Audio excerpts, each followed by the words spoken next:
आश्रुति और आप देख रहे हैं नेक्स्ट 9 न्यूज। स्वामी प्रसाद मौर्य इस बार अपने राजनीतिक करियर में धीरे धीरे धूमिल होते जा रहे हैं। उनकी छवि धीरे धीरे एक तरह से कहें तो ढकती जा रही है और कहीं ना कहीं ऐसी आंच में ढक रही है कि आखिर स्वामी प्रसाद मौर्य किस रणनीति के साथ चलना चाहते हैं अभी तक ये स्पष्ट नहीं हो सका है। इस समय जो स्थिति स्वामी प्रसाद मौर्य की बनी हुई है वो ये है कि अपनी पार्टी राष्ट्रीय शोषित समाज पार्टी से कुशीनगर की सीट पर चुनावी मैदान में तो उतरे थे, लेकिन जीत नहीं दर्ज कर पाए। जीत ना दर्ज करने के पीछे भी तमाम बड़े कारण थे।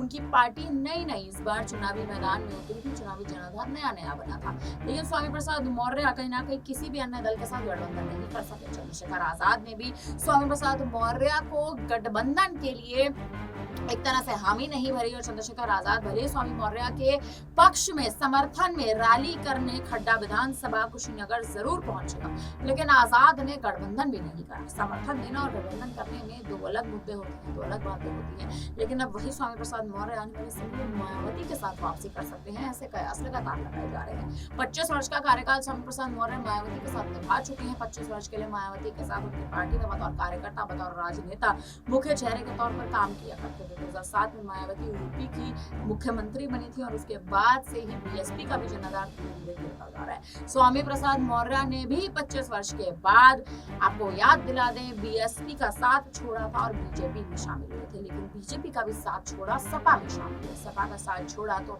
पार्टी राष्ट्रीय शोषित समाज पार्टी का गठन कर लिया और अब उनकी खुद की पार्टी की जो स्थिति है वो कहीं ना कहीं खराब है।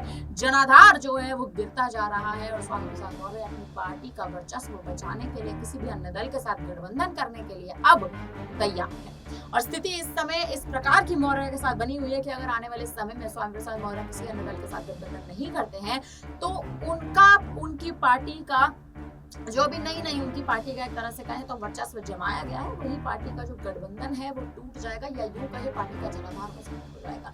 अखिलेश यादव की ओर भी कहीं ना कहीं स्वामी प्रसाद मौर्य अपने कदम मोड़ सकते हैं, लेकिन मुद्दा ये उठेगा कि अखिलेश यादव पर ही तंज कसकर स्वामी मौर्य ने सपा का दामन छोड़ा था। अब अगर स्वामी मौर्य अखिलेश के पास नहीं मायावती के पास जाते हैं तो सवाल इस बात पर भी उठेगा कि 25 वर्ष आप मायावती के साथ थे, बीएसपी में ही थे और अब एक लंबे समय के बाद, एक लंबे कार्यकाल के बाद अपनी नई पार्टी बनाकर आप मायावती की ओर जाना चाहते हैं, तो क्या मायावती स्वामी मौर्य को अपनी ओर ला पाएंगे?